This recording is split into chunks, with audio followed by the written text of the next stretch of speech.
नमस्कार, स्वागत आपका विशेष में। मैं हूं आपके साथ पारुल। आज हम इस कार्यक्रम में चर्चा करेंगे एक ऐसे मुद्दे पर जो देश भर में चर्चा का विषय बना हुआ है, और वो है वन नेशन वन इलेक्शन की मांग। संविधान दिवस के मौके पर प्रधानमंत्री नरेंद्र मोदी ने वन नेशन वन इलेक्शन को एक बार फिर हवा दी, और उसके बाद इस पर देश में चर्चा का दौर शुरू हो गया और वन नेशन वन इलेक्शन को समय की मांग कहा जाने लगा। तो क्यों है वन नेशन वन इलेक्शन वक्त की जरूरत? क्यों हो रहा है इस पर विरोध? क्या है इस पर विधि विशेषज्ञों की राय? आज इन तमाम सवालों के जवाबों को तलाशने की कोशिश होगी विशेष में।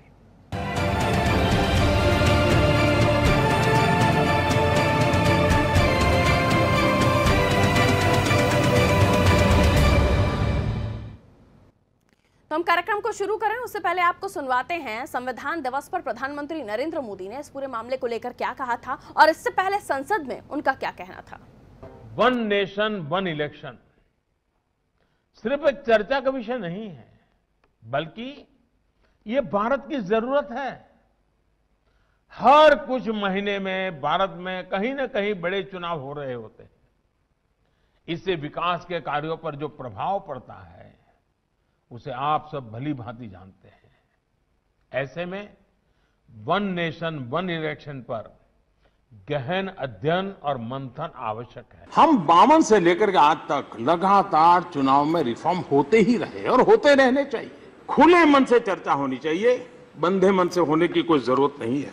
आउटराइट ये कह देना कि एक देश एक चुनाव के हम पक्ष में नहीं। अरे चर्चा तो करो भाई, आपके विचार होंगे। क्या ये समय की मांग नहीं है कि हमारे देश में कम से कम मतदाता सूची तो एक हो? आज देश का दुर्भाग्य है, जितने चुनाव उतनी मतदाता सूची। राज्य और केंद्र मिलकर के कानून बनाए और तय करे भाई एक ही मतदाता। इलेक्शन के रिफॉर्म्स अनिवार्य है, कर होने रहने चाहिए। One nation. संविधान दिवस पर संसद में प्रधानमंत्री नरेंद्र मोदी को आपने सुना, और साथ ही संविधान दिवस पर उन्होंने जो कहा वो भी आपने सुना। संसद में जो कहा उन्होंने वो भी आपने सुना। उन्होंने कहा हम सबको मिलकर इस देश में वन नेशन वन इलेक्शन की तरफ आगे बढ़ने की जरूरत है। आगे बढ़ने को लेकर सकारात्मक तौर पर विचार करना होगा, क्योंकि ऐसा होने से हर साल होने वाला चुनावों और उन पर होने वाले खर्चों और चुनाव की वजह से रुकने वाले कामों से बचा जा सकेगा। प्रधानमंत्री ने कहा वन नेशन वन इलेक्शन को लेकर देश भर में अध्ययन और मंथन करना जरूरी है, जिससे इसको मुमकिन किया जा सके। वन नेशन वन इलेक्शन को जरूरत बताते हुए पीएम मोदी ने कहा हमारे देश में हर साल कई चुनाव होते हैं, जिसमें पंचायत चुनाव से लेकर नगर निगम चुनाव, विधानसभा चुनाव से लेकर लोकसभा का चुनाव और उपचुनाव तक शामिल हैं। साल के कई महीने इन चुनाव में ही निकल जाते हैं, जिसकी वजह से इन चुनाव पर जनता का करोड़ों रुपए तो खर्च होता ही है। इसके अलावा चुनाव की वजह से लगने वाली आदर्श आचार संहिता के कारण कई विकास कार्य भी रुक जाते हैं, और उससे देश के विकास और प्रगति पर भी असर पड़ता है। वन नेशन वन इलेक्शन की ओर बढ़ने के लिए प्रधानमंत्री ने सभी चुनाव के लिए एक ही वोटर लिस्ट रखने का भी सुझाव दिया। पीएम मोदी ने सवाल उठाते हुए कहा आखिर इस देश में होने वाले अलग अलग चुनाव के लिए अलग अलग वोटर लिस्ट की जरूरत क्यों है? क्यों नहीं एक ही वोटर लिस्ट से देश भर में पंचायत से लेकर लोकसभा तक का चुनाव करवाया जा सकता है? पीएम ने कहा ऐसा होने से लोगों को होने वाली दिक्कत और परेशानी से तो बचा जा सकेगा, साथ ही करोड़ों रुपए की बचत हो सकेगी। ये कोई पहला मौका नहीं है जब प्रधानमंत्री नरेंद्र मोदी ने देश में वन नेशन वन इलेक्शन यानी कि एक देश एक चुनाव की बात की हो। इससे पहले भी प्रधानमंत्री नरेंद्र मोदी ने वन नेशन वन इलेक्शन की बात की है। इसके साथ ही लॉ कमीशन भी वन नेशन वन इलेक्शन को लेकर अलग अलग राजनीतिक दलों से उनकी सलाह मांग चुका है। उस दौरान कई राजनीतिक दलों ने वन नेशन वन इलेक्शन की बात रखते हुए वन नेशन वन इलेक्शन की ओर आगे बढ़ने का सुझाव दिया था। तो कई राजनीतिक दलों ने इसका विरोध करते हुए कहा था कि हमारे देश में ये मुमकिन नहीं है, क्योंकि इतने बड़े देश में सारे चुनाव एक साथ करवाना तर्क संगत ही नहीं है। ऐसा महसूस लोग कर रहे हैं कि विकास के लिए बाधक है। सालों भर कोई न कोई, कभी त्रिस्तरीय पंचायत का, कभी असेंबली का, इसलिए वन नेशन वन इलेक्शन। अगर कोई पॉलिटिकल पार्टी अपने राजनीतिक प्रोजुडिस के कारण एक इतने अच्छे मौके को गंवाती है तो निश्चित तौर से ये उनकी अपनी समस्या है। मैं समझता हूँ कि ये प्रधानमंत्री जी जो मूल समस्याएं देश में हैं उससे लोगों का ध्यान हटाने के लिए एक बार फिर से वन नेशन वन इलेक्शन की बात कर रहे हैं। Janata Dal you one nation one election की मांग का प्रबल समर्थक है। हम प्रधानमंत्री के प्रयासों की सराहना करते हैं। इससे फिजूल खर्ची रुकेगी, और गुड गवर्नेंस को बढ़ावा दें। बड़ा देश है, इसमें हर राज्य की अपनी अलग अलग समस्याएं होती हैं और जब राज्यों का चुनाव होता है तो उसके हिसाब से लोग अपना चुनाव घोषणा पत्र जारी करते हैं कि राज्य की क्या समस्या है। ऐसा महसूस लोग कर रहे हैं कि विकास के वन नेशन वन इलेक्शन पर शुरू हुई चर्चा को लेकर मध्य प्रदेश की सियासत भी गरमाने लगी है। सत्ता पक्ष स्वाभाविक तौर पर पीएम मोदी के बयान का समर्थन कर रहा है, तो वहीं विपक्ष यानी कि कांग्रेस इसके गुण दोष पर चर्चा करने की बजाय इसे जनता से जुड़े मुद्दों से ध्यान भटकाने की साजिश जरूर बता रहा है। माननीय मोदी जी जब से आए तब से वो नए इनोवेशन, नए आइडियाज लाते हैं और देश को एक दिशा देते हैं। वन नेशन वन टैक्स किया और पूरे देश ने अंगीकार किया। वन नेशन वन इलेक्शन भी उसी तरह का है, ये चुनाव भी इसी तरह का है। आप कल्पना करिए कि पार्षद से लेके सांसद तक अगर एक ही मतदाता सूची होगी, पंचायत से लेके पार्लियामेंट तक अगर एक ही मतदाता सूची होगी तो कितना खर्च बचेगा। चुनाव ही चलते रहते हैं, आचार संहिता रखती रहती तो विकास प्रभावित हो जाते हैं। इसलिए one nation one election Modi ji का जो सोच है वो वास्तव में बहुत अच्छा सोच है। वास्तव में वन नेशन वन इलेक्शन ये हमारे देश के प्रधानमंत्री जी का भी सपना है।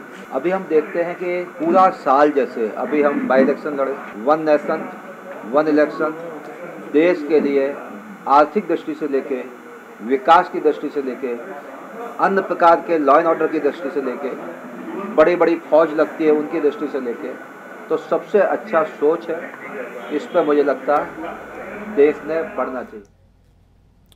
तो सभी चुनाव साथ कराए जाने की मांग का मूल मर्म समय और धन की बचत है। भाजपा ने समय समय पर इस मांग को राष्ट्रीय चर्चा का विषय बनाया। 1951 से 1967 तक केंद्र और राज्यों के चुनाव साथ कराने की व्यवस्था भी थी। इस समय अवधि के दौरान राज्यों के चुनाव पूर्ण या आंशिक रूप से लोकसभा चुनाव के साथ होते रहे हैं। 1951-52 में तो सभी राज्यों के चुनाव लोकसभा चुनाव के साथ हुए, लेकिन राज्यों के पुनर्गठन और सरकारों की बर्खास्तगी के चलते धीरे धीरे ये क्रम बिगड़ता गया। 1957 में लोकसभा चुनाव के साथ 76% राज्यों के ही चुनाव हुए, जबकि 62 और 67 में यह आंकड़ा 67% तक पहुंच गया। 70 तक आते आते यानी 1970 तक आते आते साथ साथ चुनाव कराने की परंपरा जैसे पूरी तरह खत्म हो गई।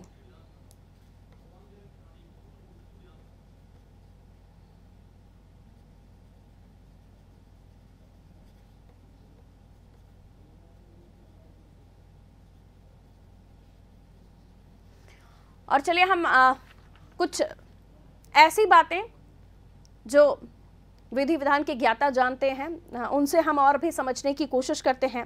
भगवान दास असरानी जी हमारे साथ इस वक्त फोन लाइन पर मौजूद हैं, पूर्व प्रमुख सचिव हैं विधानसभा के। असरानी साहब, बहुत स्वागत आपका नादी टीवी में। जी नमस्कार। भगवान देव असरानी साहब, आपसे समझना चाहेंगे वन नेशन वन इलेक्शन को लेकर सबसे पहले आपकी राय क्या है? आप क्या देखते हैं, क्या वाकई जो आरोप प्रत्यारोपों का दौर चल रहा है कि इससे पॉसिबल ही नहीं है, क्योंकि राज्यों के मुद्दे अलग होते हैं, केंद्र के मुद्दे अलग होते हैं, या ऐसे तर्क संगत ही बताया जा रहा है कि इतना बड़ा देश है, कैसे मुमकिन है? आप इसे कैसे देखते हैं?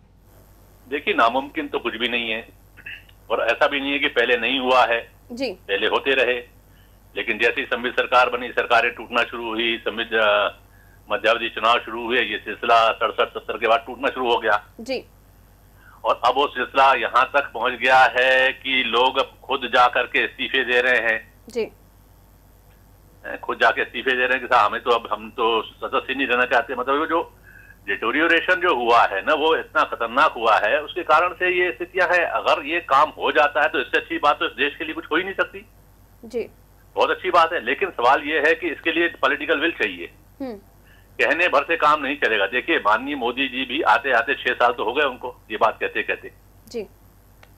तो क्या है, इसकी पॉलिटिकल कंसेंसस बनाना पड़ेगी, पॉलिटिकल विल कायम करना पड़ेगी।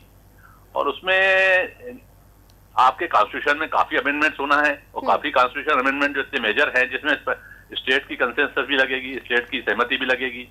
उसके बाद जो है हमारा रिप्रेजेंटेशन ऑफ पीपल एक्ट 1951 का जो है, उसमें भी काफी संशोधन होंगे। तो प्रक्रिया छोटी मोटी प्रक्रिया नहीं है।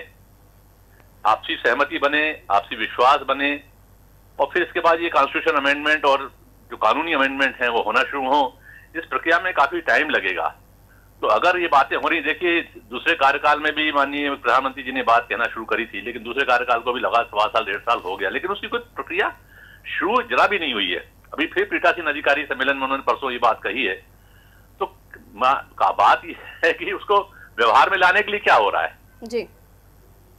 पॉलिटिकल कंसेंसस तो बन ही रही ना, कोई स्टेट अभी हाँ में हाँ मिलाए, स्टेट की मीटिंग, सीएम्स की कुछ मीटिंग हो, कोई अच्छे लोगों की मीटिंग हो, उसमें कुछ सहमति बने कि हाँ भाई इस मामले में हमको विचार करना चाहिए और आगे बढ़ना चाहिए, तो फिर वो उसकी कानूनी पेचीदगियों पे आए, हिसाब चलिए कॉन्स्टिट्यूशन अमेंडमेंट। अब 2024 के चुनाव होना है, तो अगर आज से ये प्रक्रिया शुरू हो कंसेंसस की, तो समझ लीजिए कि 2024 में हम कर पाएंगे। तो प्रक्रिया कुछ भी अभी तक धरातल पे दिखाई नहीं दे रही, सिर्फ बातें हो रही हैं जी। बात बहुत अच्छी है, बहुत अच्छी बात है। मोदी जी का ये जो स्वप्न है या जो बार बार कह रहे हैं, उन्होंने ये बात उठाई है, तो ये बहुत अच्छी बात है, ये होना चाहिए और इससे देश की तरक्की में बहुत आमूलचूल परिवर्तन आएंगे निश्चित। लेकिन आज जो स्थितियां बन रही है कि रोज नए इस्तीफे, रोज दल बदल, रोज नए इस्तीफे, रोज दल बदल, रोज चुनाव, रोज उपचुनाव, इसके लिए राजनीतिक सहमतियां और राजनीतिक इच्छा शक्ति जबरदस्त चाहिए। नहीं, आपको क्या लगता है किस तरह से अमेंडमेंट होगा, क्या कुछ नया हम देखेंगे, क्या इन चीजों पर रोक लग पाएगी? क्योंकि देखिए मैं क्या कहा, असंभव कुछ भी नहीं है। हर पार्टी चाहती है कि झंझटों से मुक्त हो। हर 6 महीने में चुनाव, हर 6 महीने में चुनाव, हर 6 महीने में आचार संहिता, कैसे डेवलपमेंट होगा जी। आप देखिए, हर 6 महीने जब चुनाव होंगे, ये पार्टी ये लुभावने नारे लगाएगी, वो पार्टी वो लुभावने नारे लगाएगी। उपचुनाव में अब लुभावने, अब उपचुनाव के भी घोषणा पत्र जारी होने लग गए जी। तो अब ये जो घोषणा पत्र और इस तरीके से पब्लिक के लुभाने के लिए नए नए रास्ते निकलेंगे, पब्लिक का भी टाइम खराब होता है, बहुत टाइम खराब होता है। आचार संहिता लग जाती है, आचार संहिता लगने के कारण से प्रकाश के काम पूरे रुक जाते हैं। बिल्कुल। अफसरों को मौका मिल जाता है, अरे कभी आचार संहिता लगी हुई है, आचार संहिता लगी हुई है, विधानसभा लगी हुई है, उनको तो कोई मौका चाहिए ही चाहिए। और अभी जब कमलनाथ जी की सरकार गई तो उन्होंने कहा हमारा 15 महीने का कार्यकाल था, लेकिन हमने काम तो सिर्फ 11 साढ़े 10 महीने ही किया है, क्योंकि बाकी समय तो बात सही है, बिल्कुल बात सही है।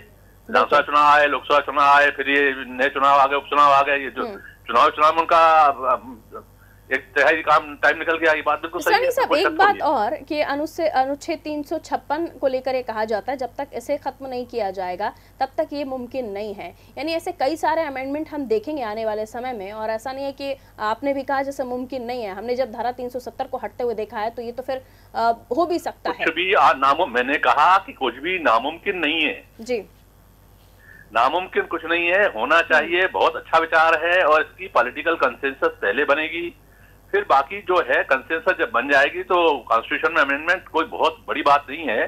कॉन्स्टिट्यूशन अमेंडमेंट होंगे, उसके बाद वो स्टेट को जाएंगे, स्टेट सहमतियां देगा और उसके बाद लागू हो जाएगा। 2018 में भी सभी स्टेट्स ने सहमतियां नहीं दी थी। हम अगर अलग अलग राज्यों की बात करें, मैं उसी पे आ रहा हूँ ना, वही तो मैं कह रहा हूँ कि ऐसी स्थिति बनाने के लिए कोई प्रयास शुरू नहीं हुए। जिस तरीके के प्रयास जीएसटी के बारे में सारे स्टेट को बिठा करके किए गए, जीएसटी काउंसिल बनी जो आज भी बनी हुई है, इस तरीके की कोई काउंसिल बने, ऐसे कुछ स्टेटों का कोई समूह बने, हर स्टेट से कुछ प्रमुख लोगों को लेकर के इसके विचार में शुरू किया जाए, उसकी कोई प्रक्रिया शुरू नहीं हुई। जब तक स्टेट की सहमति नहीं आएगी तो आपका काम कैसे आगे बढ़ेगा? आप स्टेट को विश्वास में लिए बिना, ये फेडरल स्ट्रक्चर है देश का, जी, गणराज्य है ये हमारा, रिपब्लिक है।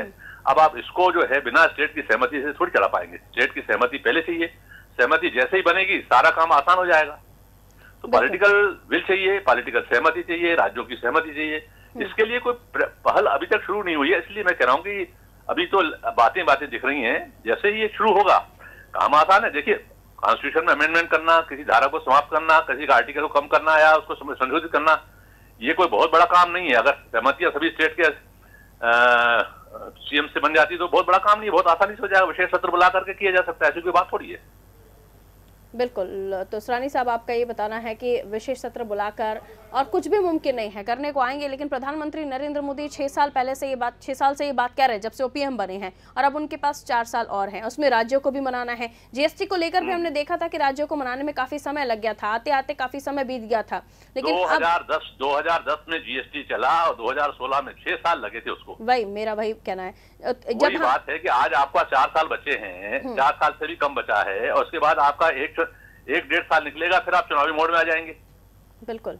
तो इसे आप कैसे देखते हैं? कैसे तुरंत में डिसीजन तो हो नहीं सकते? नहीं, देखिए हो ही नहीं पाएगा ना। देखिए, जब तक अभी तो कोई स्टेट्स के साथ कोई मीटिंग नहीं हुई है, स्टेट की सहमति किसी की भी मेरे को आज तक सुनाई नहीं दी कि स्टेट ने कहा कि नहीं बहुत बढ़िया विचार है और हम तो सहमत हैं, आगे बढ़िए।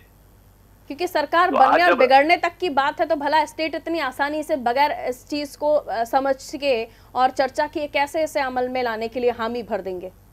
नहीं भर देंगे। देखिए, अगर अब देखिए, सब लोगों को कुर्बानी करना पड़ेगी जी, सबको कुर्बानी करना पड़ेगी, स्टेट को भी करना पड़ेगी। तो उसमें बीजेपी शासित स्टेट भी हैं, कांग्रेस शासित स्टेट भी है, जी, जनता दल के भी है, उड़ीसा का भी अपना उड़ीसा का भी अपना बीजू दल है। तो ये सब मानेंगे, ऐसी बात नहीं। टीएमसी है, सब मानेंगे, ऐसी बात नहीं है। लेकिन कुर्बानी सबको करना पड़ेगी। अब कुर्बानी के लिए कौन आगे आता है ये भी समय के साथ पता चलेगा। नहीं, उसमें बड़प्पन पीएम को दिखाना पड़ेगा, उसमें बीजेपी को ही आगे आके और बड़प्पन दिखाना पड़ेगा, क्योंकि बड़ा भाई वही है। बिल्कुल, बहुत शुक्रिया सरानी साहब हमारे साथ जुड़ने के लिए।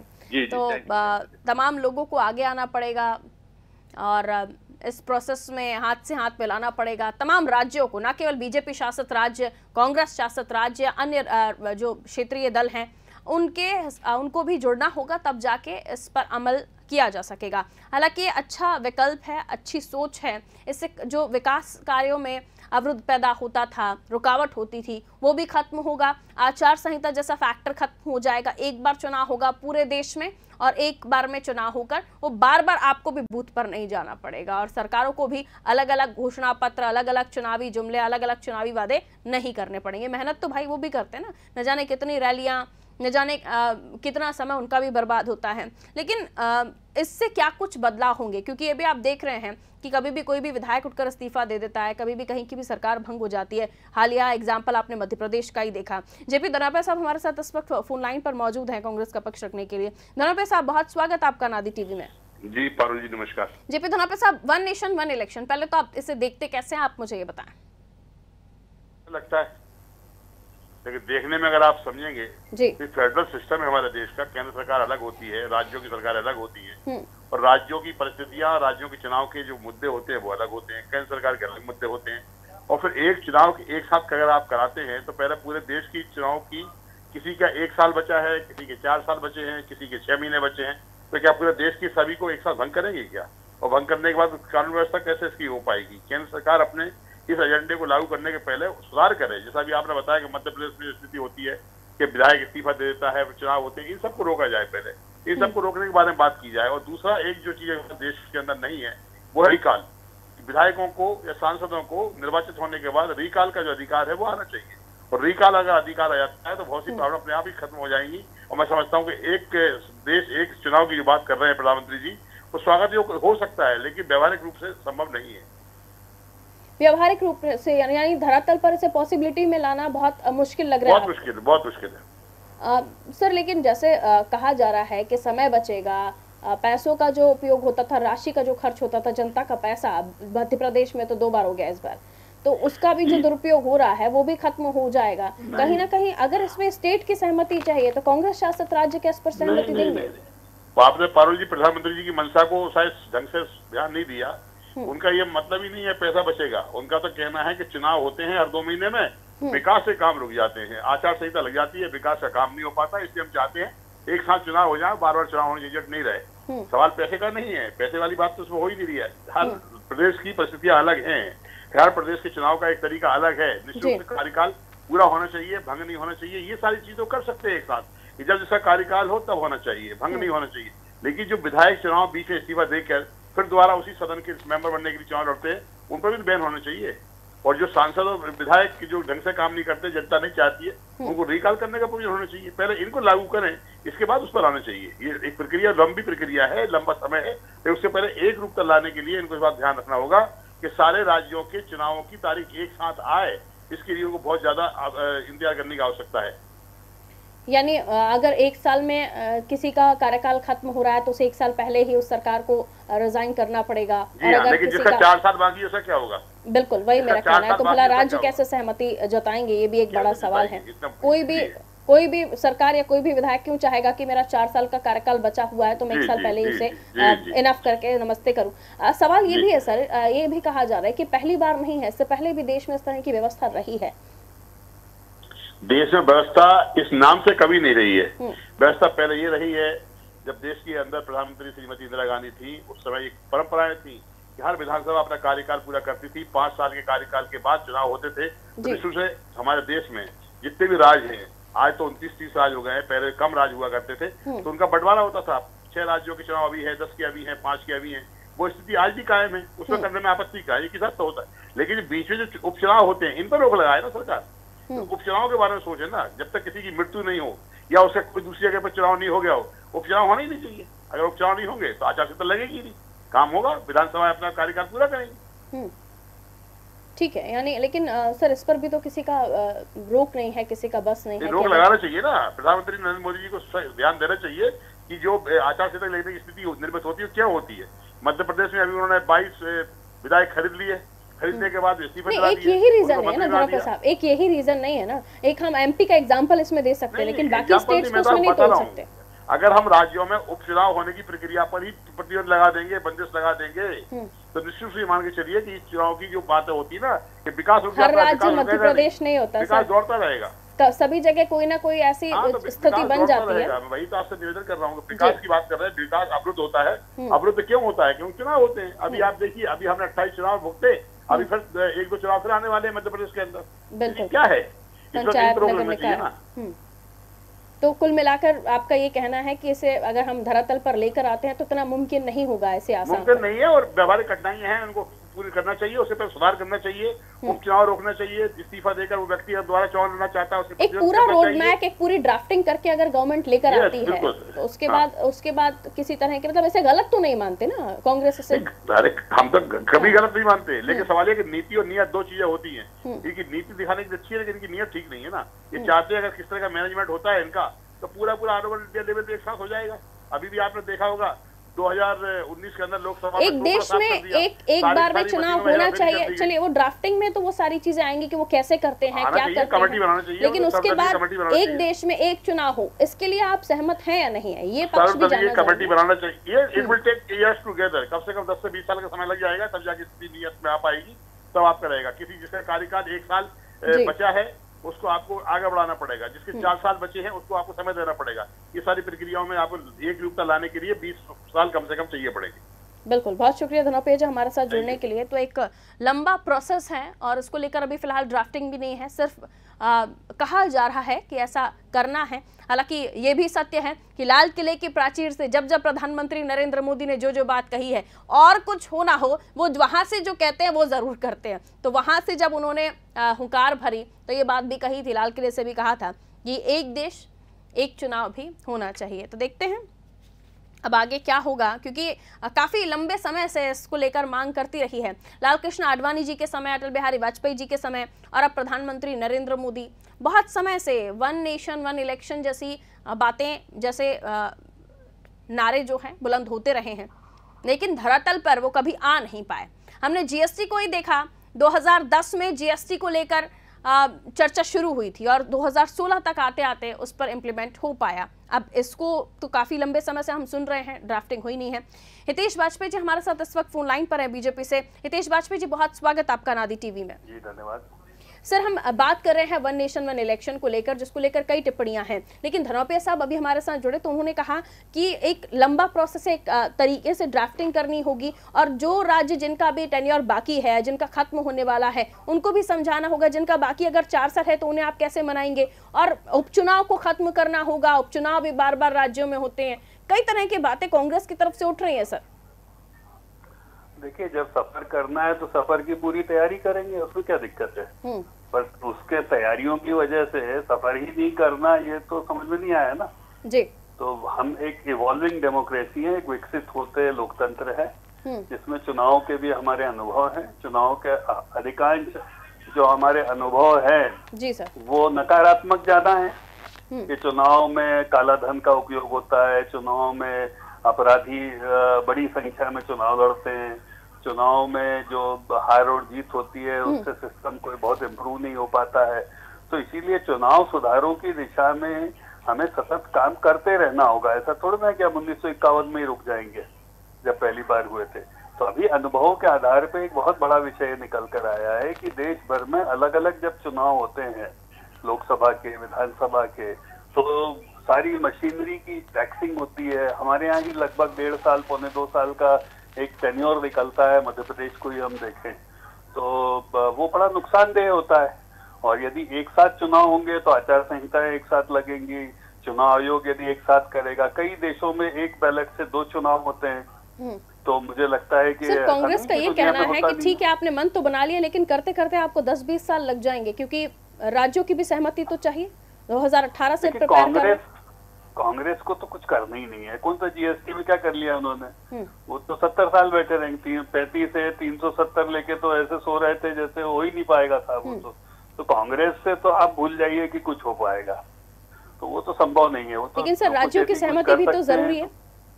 जीएसटी भी सहमति से हुआ, 100% सहमति से हुआ। जीएसटी की जब बैठक हुई तो जो कांग्रेस शासित राज्य भी है उन्होंने भी हाँ में ही गर्दन हिलाई फिर अंत में।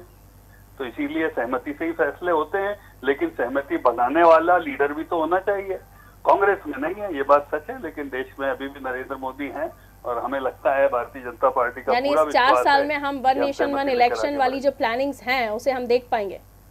संभावनाओं से नकारा नहीं जा सकता कि 2024 में आप इसे होते संभावनाएं तो हैं, और आप लोग जिस तरह से कह रहे हैं, और मैंने भी अभी जब अपने दर्शकों से बात की तो यही कहा कि प्रधानमंत्री जब लाल किले से जो बात कहते हैं वो पूरी करते हैं, और ये भी उन्होंने जब मंशा बना ली है तो आने वाले समय में इसे भी हम पूरा होता हुआ देखेंगे। हालांकि ये जो ज्यादा खिंचने वाली बात है ये ज्यादा ना खिंचे तो। बहरहाल शुक्रिया सर हमारे साथ जुड़ने के लिए। हितेश वाजपेयी जी हमारे साथ फोन लाइन पर बने हुए थे, और जैसे कि वन नेशन वन इलेक्शन को लेकर हम चर्चा कर रहे हैं, एक ऐसा टॉपिक जो काफ़ी चर्चित मुद्दा इस वक्त देश में है। हर जगह इसको लेकर चर्चा हो रही है। कोई कह रहा है कि संभव नहीं है, कोई कह रहा है कि विकास क्योंकि करना नहीं है, नए नए मुद्दे लेकर आ रहे हैं जिस पर चर्चा करवा रहे हैं। इनका ये भी मानना है विरोधी दलों का या फिर बीजेपी से विपक्ष में या अपोजिशन में बैठे हुए जो अन्य दल हैं कि मुमकिन ही नहीं है, एक बड़ा देश है, तर्कसंगत है, ये कई तरह की अलग अलग टिप्पणियां।